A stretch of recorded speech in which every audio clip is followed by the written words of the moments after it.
Well, folks, welcome to another Friday fishing forecast, and I apologize for missing last week. I thought about doing it, but it was a travel day for me coming back from Curacao, so I was on vacation for that entire week. Then I got home, and then I got sick, so we fished Saturday. I didn't get sick until Sunday, but we fished Saturday, did pretty decent. It was a weird bite. We actually had to drop down to 10-pound fluorocarbon just to get the snapper to eat, but we caught our fair share of fish. We had a good day. It was a lot of fun.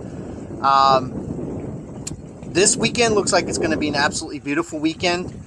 Light winds. We've got a sea breeze right now. I went out fishing with my grandson this afternoon after multiple issues. What are you looking at, Finn? He's always wanting to be on camera. But so we got out, had a good time, caught a couple fish. Didn't really fish too hard, just kind of bouncing around a little bit. But again, the rain chances are extremely light for this weekend. I think 15 for tomorrow and even less than that on Sunday. Light wind, so if you want to go offshore, I definitely recommend you can get offshore and do some fishing, even in a smaller boat. I'm seeing some great reports. I'm seeing some really good reports of pompano fishing has been very good inside the bay. I've heard the redfish bite has been really good. The snook bite has been good. Of course, the tarpon bite still is pretty good. The snapper bite, we caught a few snapper today, Finn and I. So the snapper bite, I think, from what I'm hearing, has been really good inside the bay also. So a lot going on. Offshore, of course, you got your red snapper. You've got your red grouper. We caught some keeper hogfish this last weekend. Like I said, the mangroves, we had to go down to 10-pound test line to get them to eat on the fluorocarbon. So it was a little weird bite. Everybody I talked to said the same thing about it, especially offshore. So with that being said, let's go ahead and get to the tides and schooners for this weekend and what we have in store. All right, for Saturday, we have a high tide at 7:19 a.m. Then we have a low tide at 3:34 p.m. For Sunday, we have a high tide at 8:11 a.m. and then we have a low tide at 4:47 p.m. Then for the schooners, we have a major feeding time from 6:57 a.m. to 8:57 a.m. And then we have a minor feeding time from 2:30 p.m. to 7:30 p.m. Then we have another major feeding time from 7:15 p.m. to 9:15 p.m. Then on Sunday, we have a major feeding time from 6:12 a.m. to 8:12 a.m. Then we have a minor feeding time from 1:34 p.m. to 2:34 p.m. And we have another major from 6:29 p.m. to 8:29 p.m. As you can see, those major feeding times in the afternoon coincide with the sun setting. So when you get a sunset or a sunrise, again, you get that barometric change. It lowers when the sun is going down. So that kind of enhances that major or minor feeding by whatever it is when the sun is rising or setting. So just keep that in mind if you guys want to beat the heat and fish in the evening into the night.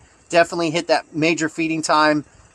First thing as the sun is setting. I definitely would say that the fish are probably going to go off. Water temperature in the bay is like 91, so it's extremely warm. It's 90, almost 93 right here at the river where our office is. So it's extremely warm. Bait is still at the Skyway. There's a lot of thread fins at the markers, but if you're looking for white bait, I would either look on the flats or look at the Skyway.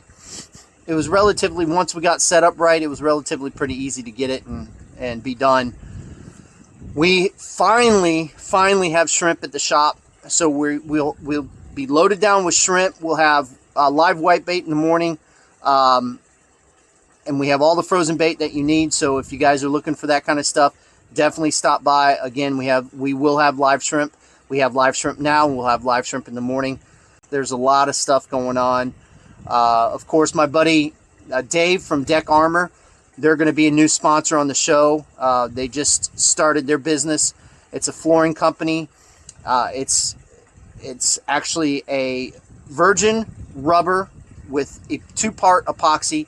They give a lifetime warranty on it. It's a great product, so I highly recommend looking into them. We have some fishing stuff coming up with Siberian coolers. We've got some dates set with Bodai 360, which is celebrating their first year. Then we've got Fish Reveal. He's got some stuff that he wants to talk about. So there's a lot of different things. What are you walking up here with? There's a de-hooker right in that one rod holder. See that blue handle thing? Yeah. Jeez, kid can't even catch a snook. God. But anyway, so we've got a lot going on. We just appreciate all those sponsors. Can't say that enough, because if it wasn't for them, it would be very hard to make this work. I just want to say thank you to all of you for the support, for watching the show. I'm sorry we were on a hiatus this last week, but we're coming back, and we're going to be doing a lot of fishing within the next couple of weeks. So look out for that. Again, thank you so much.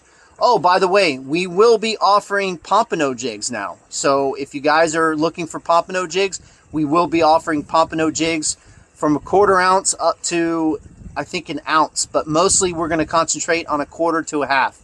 So if you're interested in that, we'll have those up on the website here very soon. Again, thank you so much for watching. We really appreciate it. Fish more, catch more. Don't catch more catfish. And we'll see you on the flip side.